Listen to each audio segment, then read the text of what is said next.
Hey, welcome to Schurtz Ties, a podcast about education and culture. I'm Brian Miller. And I'm Casey Schurtz. Casey, my brother, welcome on a pre-Thursday morning. What are we chatting about this morning? What day is this? Pre-Thanksgiving morning. Yeah. I was like, there's all kinds of things wrong with what you said, but okay. Welcome to my life. So let's start with this, Brian. What day are we recording right now? Today is Tuesday. It's before Thanksgiving. This probably won't come out for a few weeks, which is fine. So by then we should be talking about Christmas, which actually I have a Christmas reference. I'm struggling this morning. My lips are not working right. I should have done my... All right. Anyway, I'll make a Nope. I did not take enough drugs or too many drugs. I don't know. Forget that. Let's just talk. What are we doing today? I want to know your Christmas girlfriend. I'm asking you, what are we talking about today? You wrote something recently. You wrote an article recently on the topic of accountability. And that's something that we have talked about, maybe here and there and all throughout. It's kind of over the last couple of years. But you spent some time really kind of digging in. So I'd be curious of what kind of came out of your thoughts. And then I think the format was we each bring something, just 3 questions about accountability. Let's just kind of dive into it a little bit. Oh, okay. So first of all, didn't follow the rules at all. Well, I brought some. Let's just chat about it. Yeah. So I think that people should watch me on video, listen to me in their ear holes, read my articles. So I've been writing a little bit. And recently I wrote about accountability. And it went swimmingly. Feedback was great. Pretty much fixed all the problems. Good. Or there was a lot of pushback. Feedback. Yeah, right. She supports everything. Otherwise, I would have no supporters. Yeah. No, it actually was really eye-opening. And I do stand behind everything that I wrote. I think the general premise of the article was we cannot waste a second trying to seek vengeance and punishment. And I get it, because American educators are begging for behavior support. Pause. And when you say we can't seek vengeance, from whose perspective are you talking about? Everybody's generically, or do you have a specific people group in mind? Well, because it's for educators, I'm talking about the desire to punish kids. That can't be what we do. But, I got into a little bit more. But I think the first thing we have to do is there are 3 words that come up. Actually, 2 commonly that come up when we talk about student behaviors is, 1, what do we do to punish that kid? Or 2, what was the consequence? But you, somewhere along the line, started using the word accountability. And I grabbed onto that because I'm like, yeah, that's the word that we need. And let me quickly explain why. Punishment, the goal is to try to teach a lesson by inflicting pain. And here's the thing, hurt people. So that's just not going to be the way.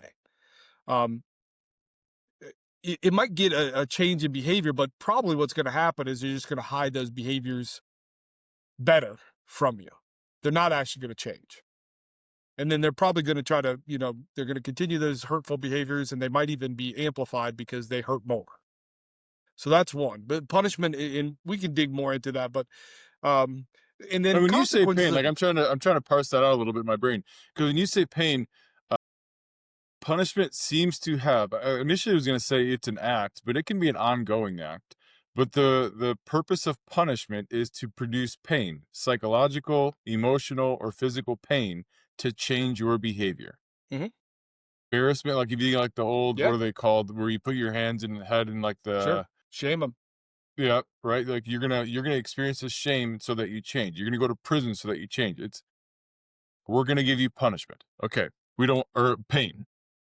Yes, and don't get me wrong, there are occasions where something, honestly, even accountability, the one that we'll get to, can be painful.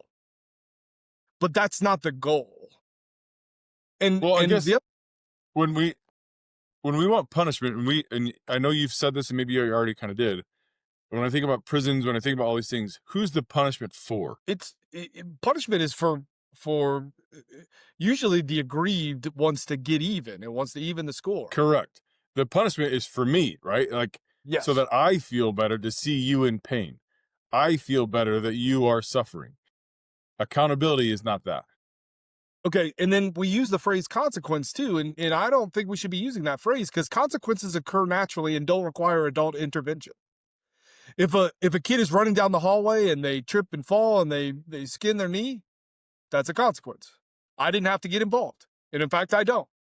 They've If a learned kid is something there. mean and he loses friend groups, that's Absolutely, it's a consequence. right? Now, this is where it gets weird, and I don't know where I stand on this, and one day I'll have to figure it out probably, but if a kid chooses to not do their homework and they fail class, that's a consequence. And I don't know if an adult needs to get involved if they're not causing disruptions. Now, I don't think I'm going to take that stance, not in the world of academics, but it is worth But I think you considering. can take that stance. We try at times, you and I have talked about this, always be teaching. You can't carry the responsibility of things that are not in your jurisdiction. If you are going through all of the things of, 6+1 engagement strategies, or all the things that require you to be a good person and a good teacher, and a student is choosing not to do the work, I think there's a relief of responsibility on you of like, that's a consequence. And listen, I love you. I'll be here when you're ready. I've done all that I can. So, Yeah. okay. And as long as you're making that clear, and that's what I do all the time. I remember I was in a classroom and a teacher was struggling with a couple of students, and a kid came in and he was just in a terrible mood and he put his head down. And I know that there was the urge to fix that immediately. How dare you disrespect me and put your head down? I worked hard on this lesson. Okay. If I let him put his head down, pretty soon everyone's going to have their head down. So instead, what I did was I just went about doing the work of the day. I tried to make sure that I walked through our various engagement strategies to make sure that I was drawing more and more kids into the activity. And every once in a while, I'd just walk by and just tap on his desk and whenever you're ready, still here whenever you're ready. And it took 15 minutes, which is 15 minutes too long. But guess what? Instead of that kid getting kicked out of class, instead of that kid losing the last 35 minutes, that kid eventually started to engage in it. Or you Did guys we waste engaging in 15 a minutes? power struggle? Yeah, sure. We wasted, that kid sort of wasted. And actually, I would argue that kid was taking things in. That kid was noticing how you were behaving. That kid was learning something in that 15 minutes versus being sent away. Or to our previous conversation with John Almarode, that 15 minutes was you building the foundation with that man so that you could start to build the Scaffolding to scaffolding, engage the right? Because he learning. needed, like, he trusts Mr. Schurtz. So then the last piece, accountability, and I think this is where we get lost because it is both incredibly simple, but also somewhat difficult to make happen. Accountability is just the kids doing the thing we expected them to do. And we will hold them accountable to that. We will take as long as necessary to make sure the thing they are expected to do, as long as it is reasonable, they will do. And this is, I think, one of those places where it becomes more than a teacher can even imagine. What's interesting about your perspective is I'm not, the whole time I've been thinking about this, I've not been thinking about students. So, and I think that's interesting. So if you'll let me, I want to run through some of the challenges with this concept of accountability with our teachers. So one is we're thinking of that concept of accountability and we are applying it outside of schools and saying it won't work in schools. And here's what I mean. Yeah. Well, Good. What about they're like, well, how are you going to hold a murderer accountable? We don't have murderers in our school. Like, who cares? What? To me, that's such a waste of time and energy to Have say, you actually how heard are that these... argument? Oh, you get the extreme cases. Like, Sure. they're saying accountability doesn't work. You can't, and they're not outright saying it, but like you can see it in their the look, the mind. They're like, accountability doesn't work. We got to do more than that. Because what they're saying is, if eventually we're going to have these people that grow up to be, violent, which by the way, the violent crime rate is about a third of a percentage, which means we have if that rate holds, there are 2 out of 600 kids in this building that eventually will commit a violent crime. And I would argue, if we hold those kids accountable now in school, maybe they won't. Right. So that's one reason that I think the adults have a hard time with this concept of accountability, is because they're picturing adult decisions and adult crimes rather than us being in a system where we can prevent those. The second one is brutally honest, which is accountability doesn't feel nearly as good as punishment. It just doesn't. Excuse me. Punishment you feel right now. Punish that kid. And the truth is, all of us have a little bit of that desire. And so when we start talking about this slow process of accountability, a lot of teachers are like, but what about right now? And it's like, we don't get to change anybody right now. We don't. That's not how it works. And in fact, we don't really get to change people. We get to put them in a position where hopefully over time they will change. The third thing, and this is an honest one, and I hate it, and it makes me so sad. Have you seen the movie Spirited, the Christmas movie Spirited?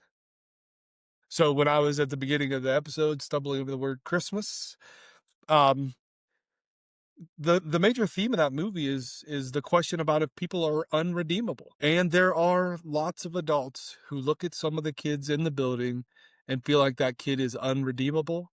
And why waste a second holding them accountable and teaching them new lessons? They're unredeemable. And what a tragedy that perspective is for an adult and for that child. But it happens. And then I think the last reason this concept of accountability is difficult is because it is so rare at a systemic level that the adults can't even picture what accountability means. Okay, so that's a good segue. Why? Where's the breakdown of accountability where staff feel like kids aren't being punished enough? And I'll hint at where I would like to go here in a little bit. But also, if you hold staff accountable, that's not good. Staff hate it. Yeah, I think to some degree, where's the breakdown? Why does accountability? Because sometimes I feel like we use the word accountability, but really what we're doing is punishing. We use the word accountability, but really what we're doing is retaliating or getting our vengeance. What is accountability? I have my three legs to the stool, but when you think of accountability, what does it have to have? Well, I guess I can get to my solution if you want. I'm trying to think about how to answer your question. So say your question one more time, just to give me one more second to think about it. Make well, I think to me, you need to define what accountability is. It needs to be clear because we can use the word quite a bit. But because we don't define it, and oftentimes I think we don't define it because we don't really know what it is. But once you define it, you have to hold yourself accountable to doing it. But we use the word and it frustrates teachers. It frustrates between like admin and teachers when they don't feel like the student's being held accountable because they want punishment. But also when an administrator holds a teacher accountable, they get frustrated because it feels like punishment. And so what's the category of accountability that or the ingredients of accountability that make it distinct from punishment and consequence? Yeah, and even states will hold districts accountable, right? So my definition, and you can help me evolve this, but I almost always think simpler is better. Accountability means just doing the thing that is reasonably expected. And that's it. And what if they don't? Yeah, that's where we have to step in and we have to hold them to account. We cannot let them out of that. And this is where I think it starts. What it means is that we will every day, for the next hour, for the next day, for the next week, for the next month, for the next year, that student cannot progress. If we're talking about a student, that student cannot progress in their life at that school until they meet those expected behaviors. Now, this is where it gets a little weird. All right, so I had a conversation with a buddy of ours he had this moment where a kid used a racial slur in the hallway, and he called that kid out. And his question was, well, what happened to that kid? That's the wrong question. The question should be, how is that kid held accountable? Well, what does it mean to be held accountable? That kid doesn't get to use that word in this school. Did we do that? If we did that, then he was held accountable. Nothing else needs to happen. Now, in this situation, I don't know what happened. I wasn't there. It was a couple of years ago. But if an adult talks to that kid and tells that kid that the way that word has been used is incredibly harmful, that we won't create that kind of discomfort within the halls of this building, do you understand what I'm saying to you, young man? That we are not going to do that? And if that kid's like, yeah, I get it, I won't do that anymore, he was held accountable. Now, I might argue there might be another step to kind of make sure that he's doing something to repair any harm that was done. Maybe. And that might be going back to the teacher or something like that. But to be held accountable means the student reaches a point where they understand and they will not make that mistake again.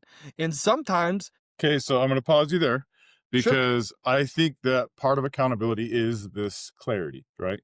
In order to be held accountable to something, you need to be clear of what you're being held accountable to. Yes. What's the standard of behavior? What's the standard of expectation? But if all I do is hold you accountable to you make a racial slur, you make a poor choice, and I bring you in and I have a conversation or whatever. There's no difference between that and uh, consequences or punishment. I think the role of accountability that's different than the other two is that accountability stresses a teaching. This young man with his racial slur, he needs to be held accountable. We're going to have a conversation. We're going to remind him of our standards, of our expectations. But also, we're going to teach him why it's important, why we do these things. If we don't do that, then all we're doing is punishing. It's when you go to prison, Yeah. right? And we just say that putting you in a cell for 6 months is going to change your behavior. Well, if you haven't given them other skills, or if you haven't challenged a mindset, why would they do anything differently? They might be more clever in the way they break the law because they don't want to go to prison, That's what but they're not punishment going to does. change. Right? Exactly. So I do think accountability, one of the key components of accountability, is teaching. Yeah. I can't keep holding you accountable to something if you don't know how to do it. And this is why teachers and administrators and parents and people in general don't really like accountability, because it does, instead of me feeling better to see you suffer, it puts responsibility on me to teach you what I want. Yeah, it honestly, it ends up inflicting more pain on the offender than punishment would. Because punishment is like, well, forget about you, man. You just wait. I'm coming back at you. And then it's this endless cycle. You suffer and I put you in the cell and I don't think about you. You're doing your time. Yeah. Which is why I think the other stool to accountability is grace. And grace can be a lot of things. Sometimes it can be, and we really don't like this if we're the offended, it can be me pulling you aside and saying, man, what you said was really hurtful. What you said was really destructive. I don't think you fully understood what you said. I don't think you fully understood your actions. And so I'm going to give you grace. Or, man, you're having a really rough day and what you said was awful. But I can tell you got a lot going on. So there's either the grace in terms of the lessening of punishment or consequence, because I do think you can have consequences and punishment in accountability. I think there's a component to it. But the grace is also, I'm going to shoulder some of this burden with you, and I'm going to teach you what it means to act appropriate in my classroom. That's also giving grace. You've offended me, and I'm going to endure it for the benefit of you.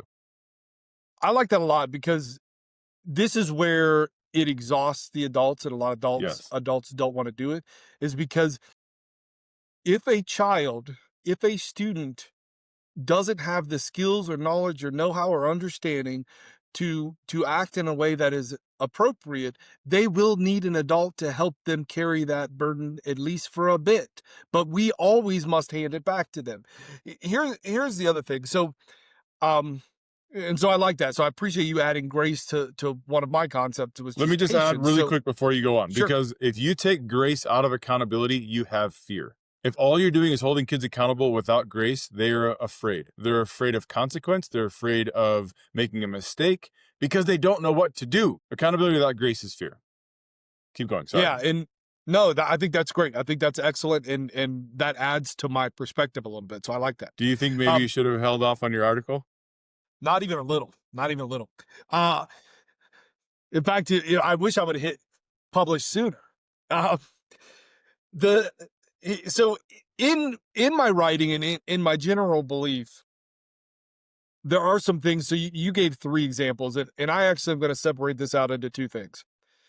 I think there's a systemic process that needs to exist, or even mindsets that need to exist in order for this to happen. So, first of all, it is vitally important that all of the adults in the building who are working with that kid understand the language of accountability and the difference between that and punishment and consequence. So they have to understand that. They have to understand that that is how the work will be done in this building. We will hold kids accountable. They will do what is expected no matter how long it takes. And that is a punishment.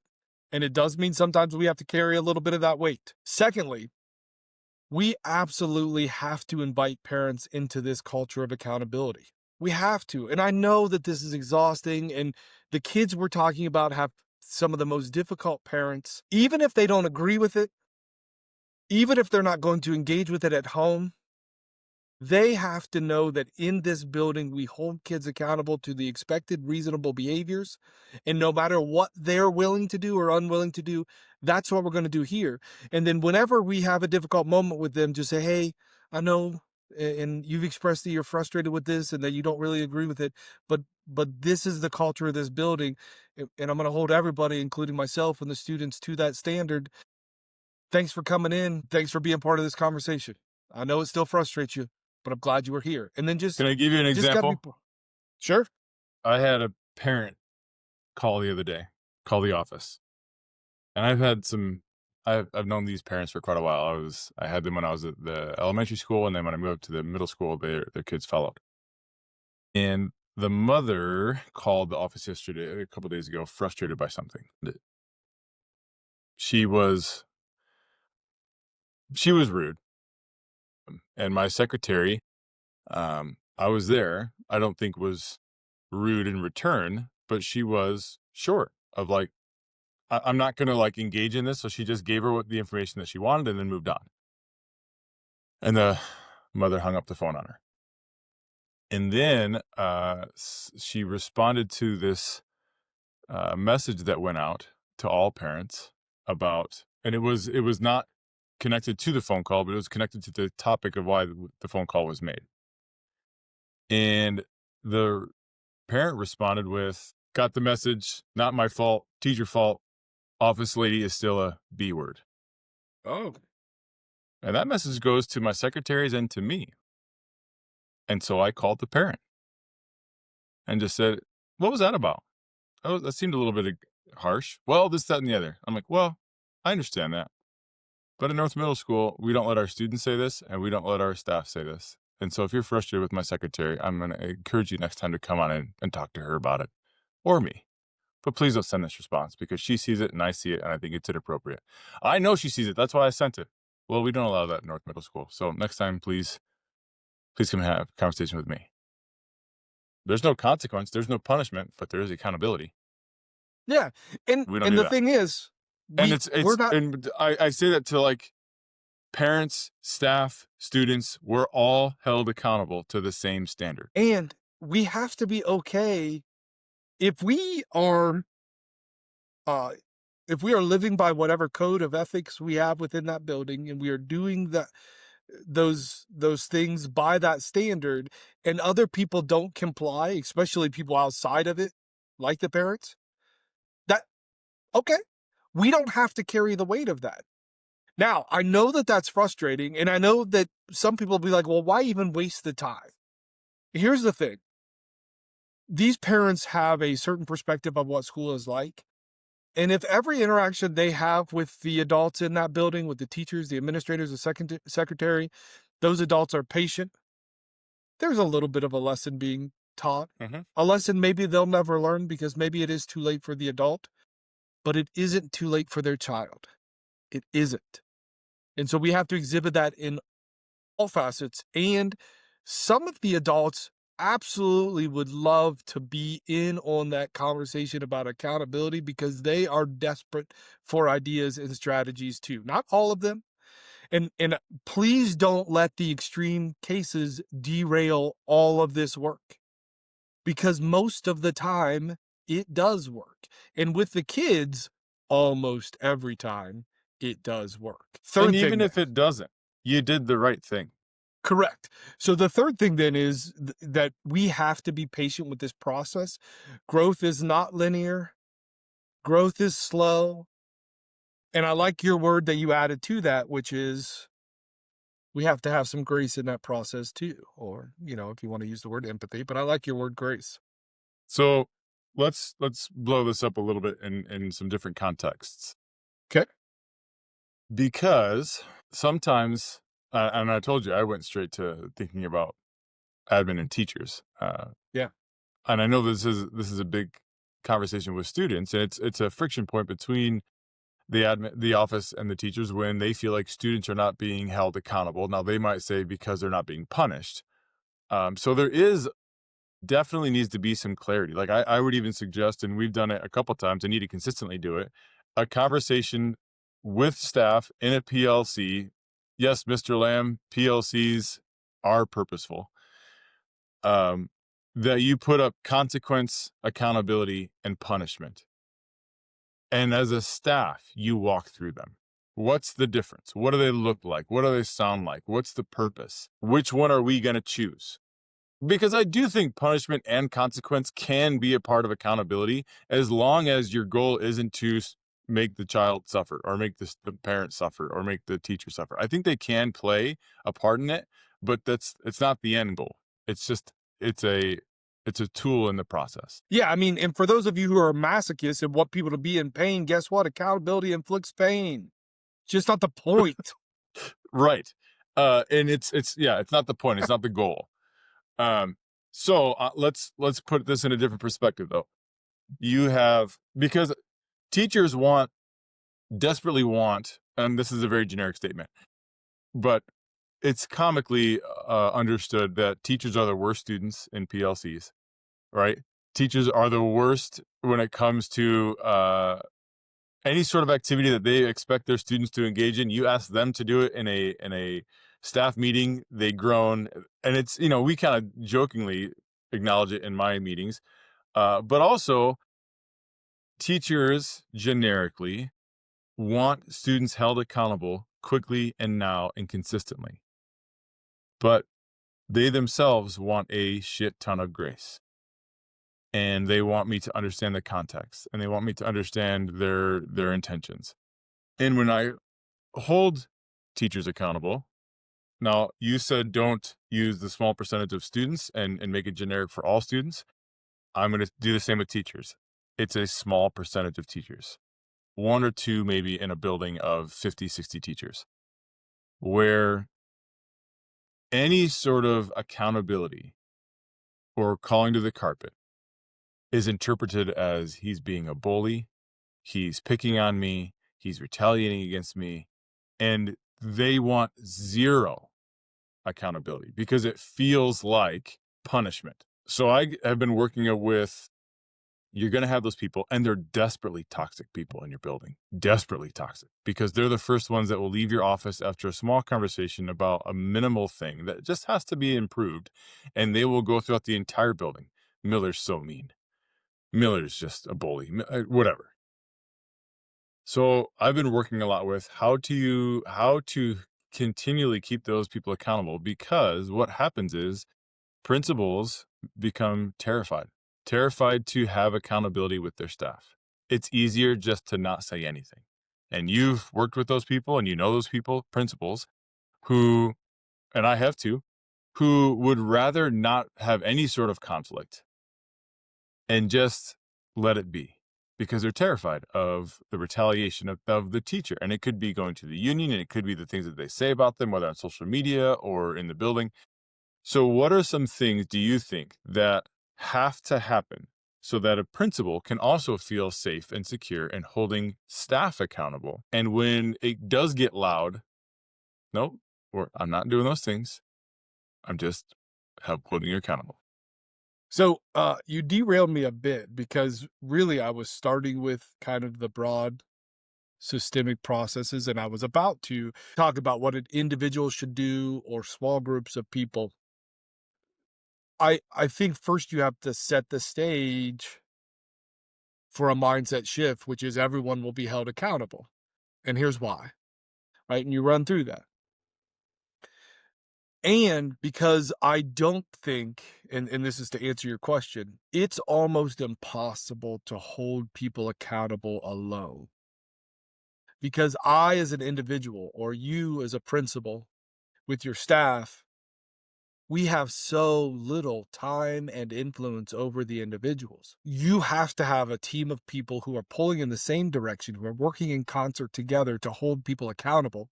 So in your case, what you're talking about here is you absolutely need to have a team of people.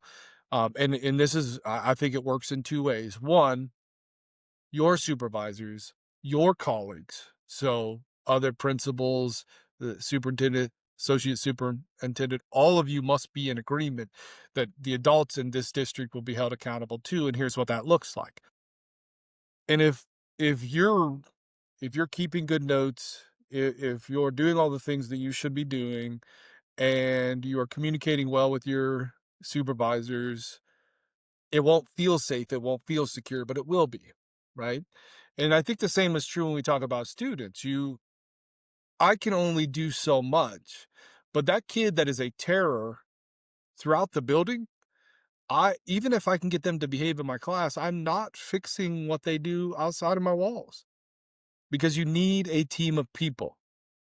As a building principal, it's lonely, you're isolated, and it does feel like you're doing the work on your own because often you are. Same with a teacher who's in the classroom by themselves. Um, but you have to create a safe culture by having a common understanding of what accountability is with all of the decision makers. Well, it's funny that you say that because I think creating a safe culture means holding individuals accountable, Yes. right? When Isn't when it strange? it's strange and it's what makes it difficult. And it's what makes it scary.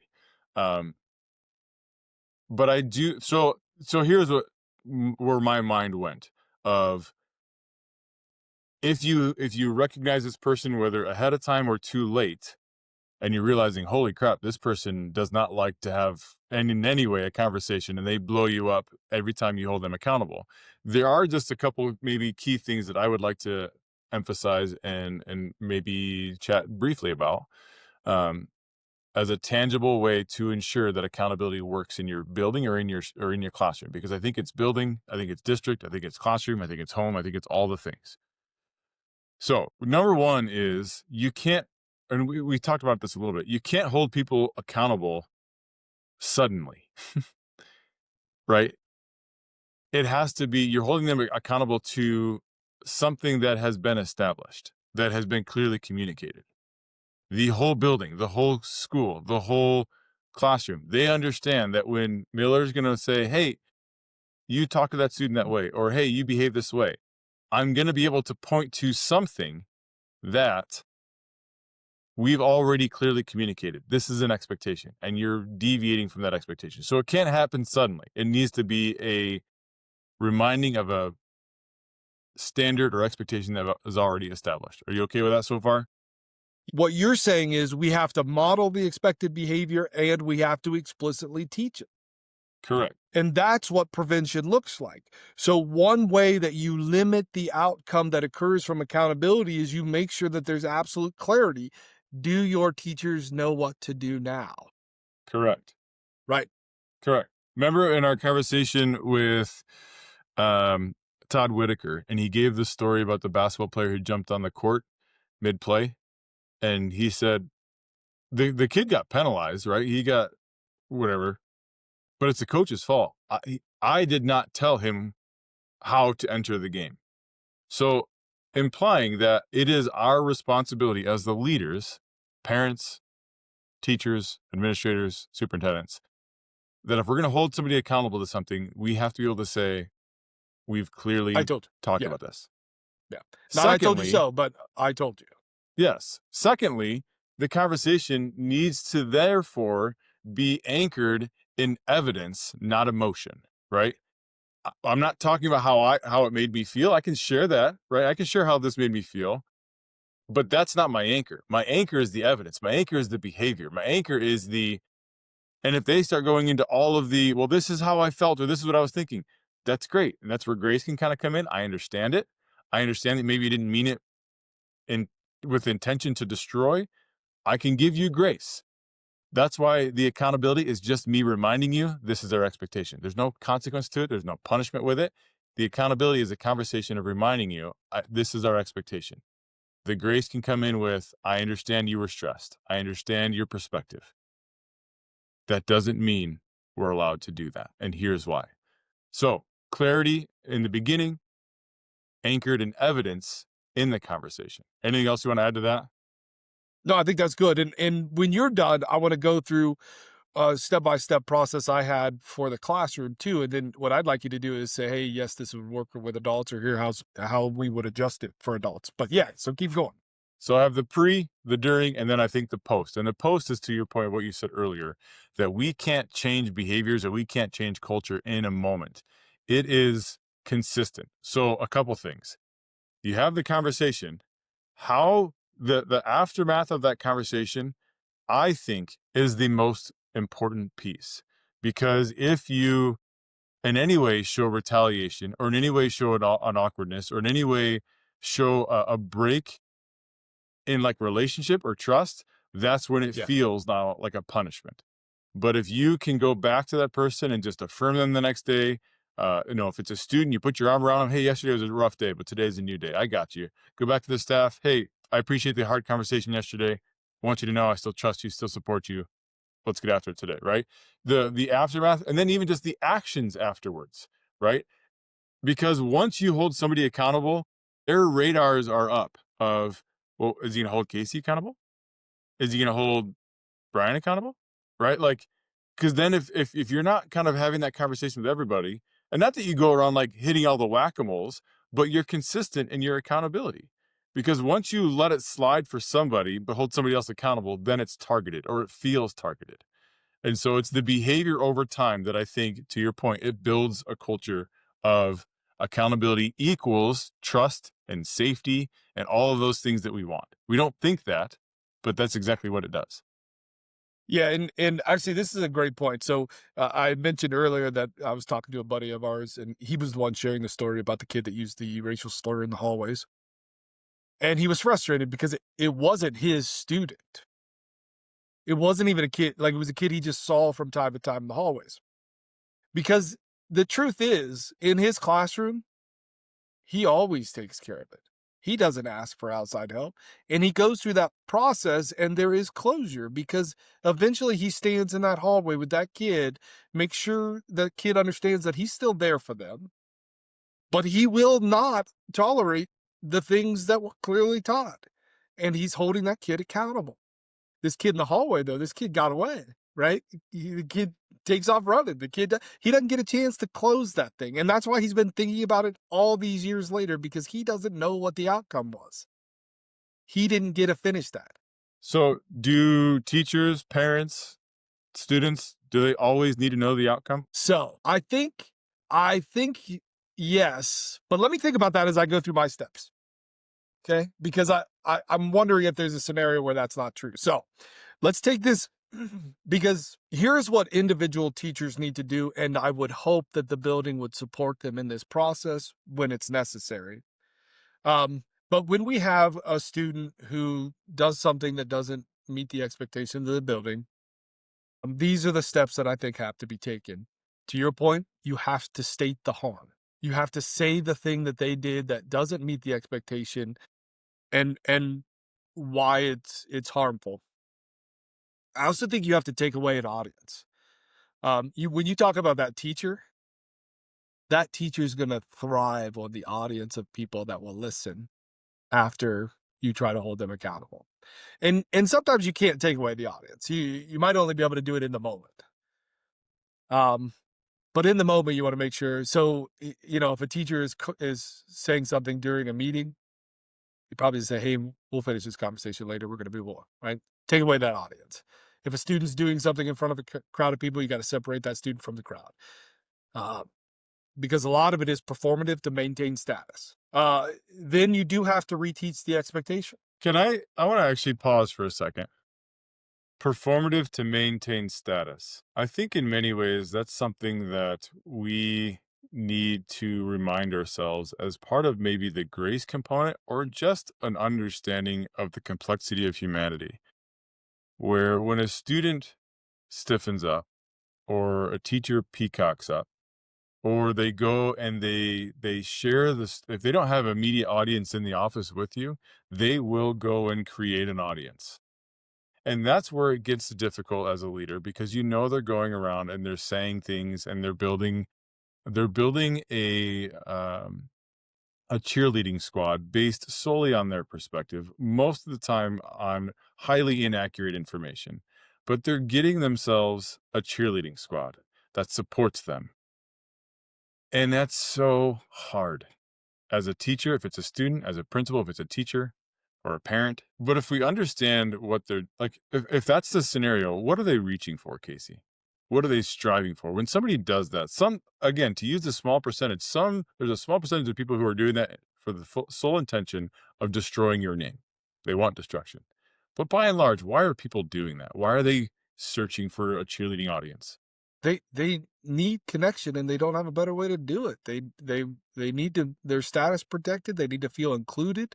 They need to feel like they belong. And the only way they discovered how to belong was to be a complainer. That could be. I oftentimes also think, like I just did a clean out of a house for my side business, and this lady hoarded rocks, simple rocks that you find in a gravel pit, and it's of the thousands, and they're in plastic sandwich bags, and they're in milk jugs, and they're in buckets, and I mean it's a full garage and a full yard filled like a little Gatorade bottle. We had to cut open the Gatorade bottle because you can't get them out of the Gatorade bottle, and it's packed full of rocks. And it took us 4 hours just to get these rocks out. And I did some research of like, why would somebody hoard rocks? And it was pretty interesting, the findings, which is it's pretty common. And it's common with people who have suffered loss because rocks are consistent. They're constant. There's nothing special about them, but they're always there. And it really has kind of shifted my mind a little bit into like the complexity of the human mind, which is when people do certain things, so my phrase right now is we all hoard something. And sometimes if you don't hoard objects, you're hoarding stories or you're hoarding affirmation because you've been so hurt or so destroyed or so disappointed in something. And your ego is so fragile that even when somebody like a boss or a teacher who loves you and has shown that they love you, but they hold you accountable, it brings up that feeling so bad of disappointment or I'm not enough. They have to hoard an audience of support to make themselves be able to get up the next morning. It has nothing to do with you. They're not attacking you at all. It's all about them. And I hate it, and it's destructive and it's toxic, but it's also not personal. No, it's always a reflection of the other person. And what's strange is strength often presents as weakness in the minds of many. And I'll give you an example. So when I came back from South America, it was the middle of the school year, so I did some subbing for a little while, and pretty quickly the district recognized that I was going to be a good sub, so I had sub jobs every day. One of the most difficult Even if you were a places, shitty chef, they would have just kept bringing you back.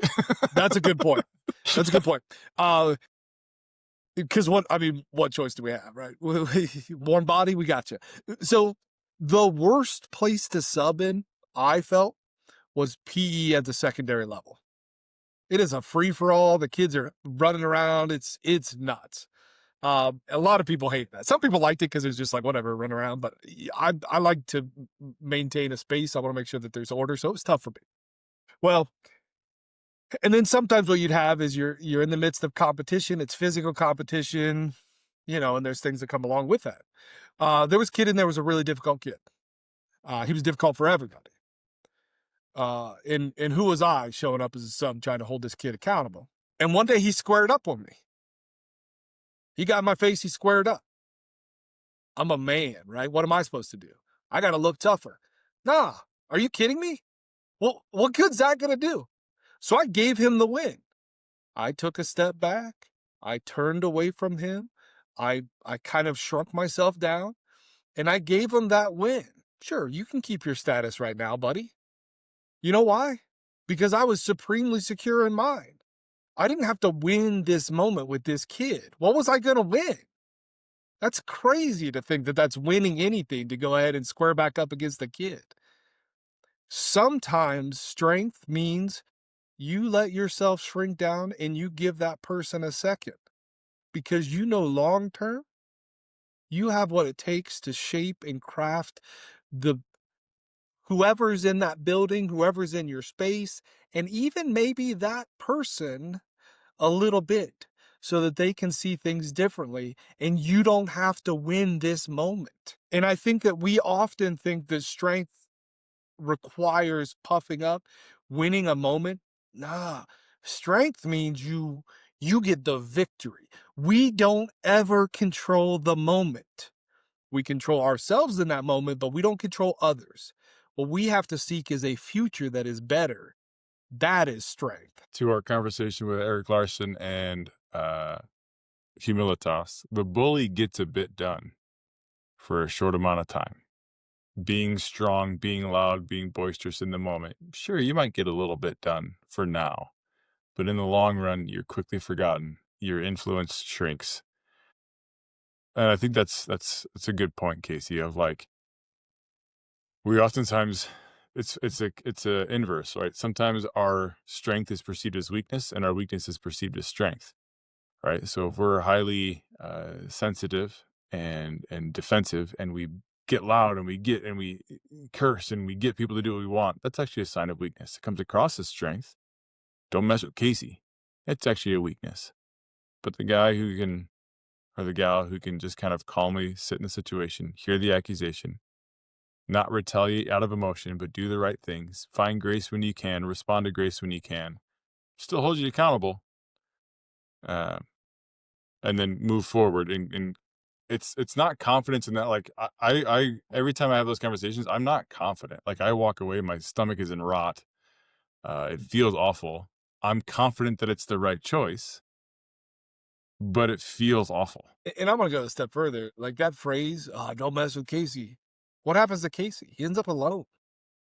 He can't influence anybody because no one wants to be around him. Yeah. Yeah. So, all right. Anything else in the final seconds here? Yes. Yeah. So actually, let me finish my steps for the teachers because I think they were aching for something. State the harm, take away the audience, reteach the expectation, help the student figure out how to repair the harm. But this is where I also don't think we should be doing restorative justice in schools. You know the documentary Bully, I think is what it's called. And you know that scene where the teacher forces the kid, the victim, to stand there while the offender is forced to come over and give a fake apology? Yeah. No. Restorative justice is often bound to the fact that the victim has to once again engage with the offender. No. So if it is a teacher and the student is restoring or repairing the harm with the teacher, that relationship is such that that's probably okay. But we don't want to force a kid who was a victim to have to put up with the offender again, right? So we might have to get a little creative for how that student is going to repair the harm. And then the fifth step here is you have to teach them a better skill, a replacement skill. And you know, there's it may take a little thought and a little creativity, but for whatever the offense is, there's a skill. So that kid who's shouting racial slurs in the hallway, he might need to know the story of that term, develop some empathy. He might just need taught boundaries, time and a place. Like, listen, I don't think that's appropriate here. If you choose to use that language, whatever, but not here. Teaching impulse control. There's some missing skill and I know people push back on this as well, but if it we can't change people's will. So we need to give them some concepts of some alternative skills that they can do.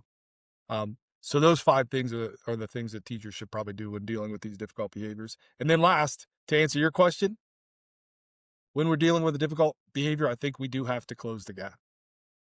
We have to make a connection with everybody involved to say the process has been seen through. You asked, do we have to tell them what the outcome was? I don't know. I don't Maybe think you give them, can. Sometimes you can't. but But you I do can let think them there know needs that to the be a process, follow-up. yeah, I just want you the to know process was we went through. followed up. It's been concluded. They're being held accountable. You say that, you're not saying punish, you're not saying they've been held accountable. We hold people accountable here at North Middle School. They've been held accountable. Let me ask you one more question. Do you have to then give the, let's say in this case, the teacher permission to let you know if it didn't work out? Sure, because accountability is a process. So it's, hey, they've been held accountable. If it happens again, let me know, because clearly they need more reteaching. They need to be held accountable.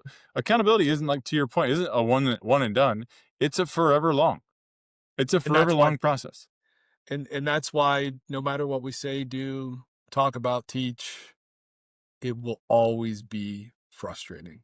Well, the problem is, and we got to get going here, punishment doesn't work either. Otherwise, kids would change. Correct. It doesn't. But It just makes here's the me thing. feel better. Well, in defense of punishment, no, I don't want to defend punishment, but like sometimes it does work for a day or two, and you're like, see, it worked. But then it all comes back and often worse. Always. Always. Always. All right. We got to get Are going. we? Any takeaways? Oh man, we lasted forever. Yeah. My takeaway is I've said that we have to approach all of this with patience, but I'm going to add grace to that. So I appreciate that, um, because I think it is important to have some empathy and understanding for even the party who is offending. We're being patient and we're showing grace. Yeah, you always do a fantastic job, I think, of taking this thing and breaking it down. And I've appreciated consistently the constant reminder of the process of accountability and the distinction between consequence and punishment. But I think your final statement there that you made, which is accountability has to close the loop for everybody involved, for the person being held accountable, for the person holding you accountable, but also for all those who are witnessing it. There needs to be a closing of the loop. And I think sometimes that's why it feels so empty. And it's probably from the office perspective, because the office, anytime a kid is sent to the office, they close the loop. So they have a sense of this thing is accomplished. And when that does not get communicated to the other students, to the parents, to the teachers, that's where it feels like, what's going on down there? They're not supporting us. So the closing of the loop is essential. Yeah. All right, Hey, brother. appreciate it, man. Good to see you this morning. Yeah. Good to see you. Looking all burly. Burly. We'll All chop right. that Have tree a great down. day. Yep. See ya. Peace. Peace.